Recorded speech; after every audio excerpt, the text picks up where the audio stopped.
हमारा अगला सेक्शन है life expectancy and income in the world. कि इसमें ऑथर अब कंपेयर करेगा लाइफ एक्सपेक्टेंसी को और इनकम को थ्रू आउट द वर्ल्ड। ऐसा नहीं कि किसी स्पेसिफिकली कंट्री में वो कंपैरिजन कर रहा है, ठीक है। तो ये ग्राफ है, अगर एक्स एक्सिस पे हमारा जीडीपी पर कैपिटा है, ठीक है। जीडीपी पर कैपिटा इंडिया का कितना है, एक सेकंड, आपको दिख नहीं रहा होगा। इंडिया का कितना आ रहा है यहाँ पे, 10,000 है, 5,000 से कम हो रहा होगा, कुछ आ रहा होगा 5,000 4,000 के करीब। जीडीपी पर कैपिटा क्या होता है, GDP divided by total number of population of that country citizen. और जीडीपी ये होता है कि आपकी कंट्री कितने अमाउंट का गुड्स एंड सर्विसेज प्रोड्यूस कर रही है, ठीक है। और ये ईयरली शायद कैलकुलेट करते हैं। तो ये इसने 2010 का उठाया है ऑथर ने, और इसमें वो बता रहा है कि यूएस, और इसके साथ में वाई एक्सिस पे लाइफ एक्सपेक्टेंसी है एट बर्थ मतलब तुम अगर पैदा हो रहे हो तो what will be your default life expectancy with data. तो यूएस की लाइफ एक्सपेक्टेंसी कितनी है, 74-75 से ऊपर है, 77-78 है। नॉर्वे की सबसे ज़्यादा है, जापान की लाइफ एक्सपेक्टेंसी सबसे ज़्यादा है, विच इज़ अराउंड 80 क्रॉस कर रही है जापान की लाइफ एक्सपेक्टेंसी, जबकि उसका जीडीपी पर कैपिटा यूएस से कम है। तो मतलब डायरेक्टली तो नहीं बोल सकते कि जीडीपी ज़्यादा है कंट्री का तो उसका लाइफ एक्सपेक्टेंसी ज़्यादा है या हेल्थ केयर ज़्यादा है। I think life expectancy ways of living पे भी डिपेंड करती है, और हाउ क्या बोलते हैं, how society works, right. What kind of, मतलब कि वहाँ के लीडर्स कैसे हैं, how people are feeling about them self, मतलब लाइफ में उन्हें फ्रीडम है कि नहीं है, ठीक है। बहुत सारी चीज़ों पे डिपेंड करता है।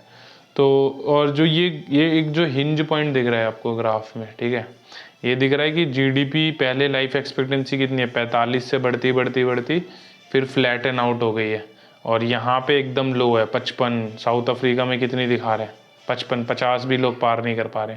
2010 की बात है, अभी भी उतना कुछ ज़्यादा मेजर डिफरेंस नहीं आया होगा, बट ये थोड़ा सा आउटलायर्स कंट्री हैं। क्यों है, क्योंकि ये एपिडेमिक की वजह से हुआ था, और मेनली जो इनकी जो एवरेज लाइफ एक्सपेक्टेंसी, मतलब क्या होता है, आप एवरेज कैसे काउंट करोगे, number of population divide by सबकी डेथ एज ऑफ, मतलब टाइम ऑफ डेथ, किस एज पे डेथ हुई है। तो इसमें क्या हुआ था कि जो साउथ अफ्रीका और पुअर कंट्री हैं, वहाँ पे इन्फेंट चाइल्ड की डेथ बहुत होती है, मतलब बच्चों की डेथ बहुत होती है due to malnutrition, lack of vaccination and other sanitation नहीं होता वहाँ पे, हेल्थ केयर नहीं है। पुअर कंट्री है, लोग अफोर्ड भी नहीं कर पा रहे और उतना उनके पास खुद भी नहीं है, तो they are living in a old era.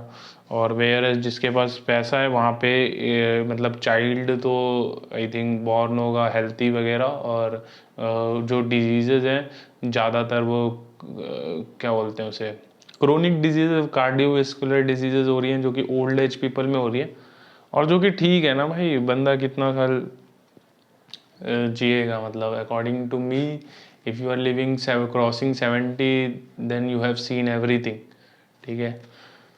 और ठीक है, एक्सेप्शन होते हैं बहुत जगह। और हाँ, आगे बात करते हैं। तो इसमें थोड़ा सा ऑथर ने ये भी बताया कि GDP is not the correct factor to calculate, क्योंकि जीडीपी में ऐसा होता है कि आप कोई और हमारे देश में पैसा कमा रहा है तो हम उसको भी अपने कंट्री के जीडीपी में काउंट करेंगे, जबकि ऐसा नहीं होना चाहिए।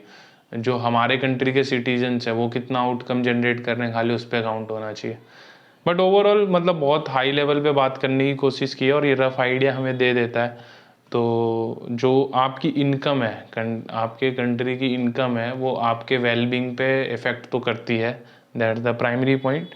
हाँ, और एकदम डायरेक्टली प्रोपोर्शनल करती है वो तो नहीं कहूँगा मैं कि।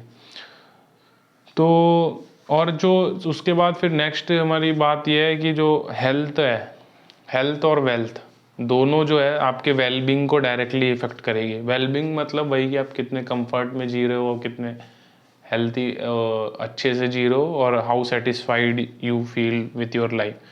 ठीक है, और ये भी आपको इससे भी एग्री करना पड़ेगा कि अगर आपके पास if you are deprived through like materialistic resources, मतलब आपको मटेरियलिस्टिक रिसोर्सेज नहीं मिल रहा, आपके पास पैसा नहीं है, इनकम नहीं है, तो आपके हेल्थ पे इफ़ेक्ट तो होगा ही होगा। ठीक है, वो इनएविटेबल है, मतलब income is related to health, वो मान के चलो, क्योंकि आपके पास अच्छा पैसा आएगा तो अच्छा न्यूट्रिशन लोगे।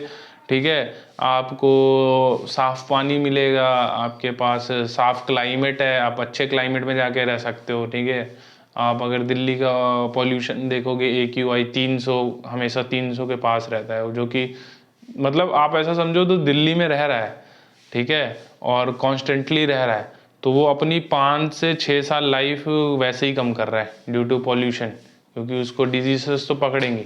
ठीक है, 5-6 मैं कम बोल रहा हूँ, ज़्यादा ही, जो भी है। ठीक है, आगे बढ़ते हैं। और जापान की बहुत ज़्यादा है, ठीक है, और ये इसने सेम ग्राफ को फिर लॉगरिथमिक स्केल पे किया है, ताकि थोड़ा दूसरे एंगल से देख सके। जैसे कि मतलब उसके कहने का मतलब कि जापान की GDP जो है वो US से कम है, still they have better life expectancy than US।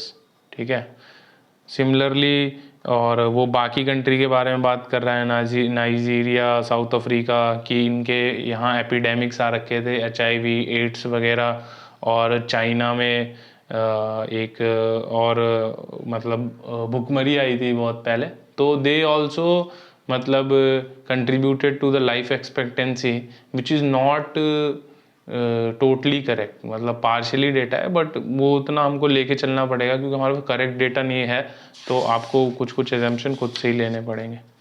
और फिर बॉटम लाइन क्या कहता है इस सेक्शन से, क्या मतलब ऑथर बॉटम लाइन बोलता है, सीधा बोलता है ऑथर कि जो कंट्री का जो लाइफ एक्सपेक्टेंसी है, ठीक है, वो डिपेंड करता है वॉर पे, एपिडेमिक डिसीजेस पे। एपिडेमिक डिसीजेस मतलब महामारी, जैसा भी कोरोना आया था, कोविड भी आया था, एंड और जो एक्सट्रीम इनइक्वालिटी है वो भी हेल्थ को वर्सन करती है।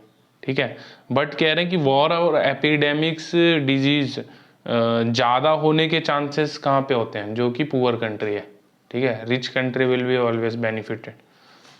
तो ठीक है, अब हम नेक्स्ट से इसके बाद नेक्स्ट सेक्शन देखेंगे।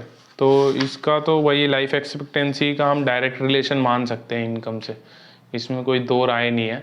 There will be each cases, but you can not deny कि सीधे सीधे कि it doesn't effect the life expectancy. Okay, next section हम देखेंगे onward and upward the catastrophic interruption.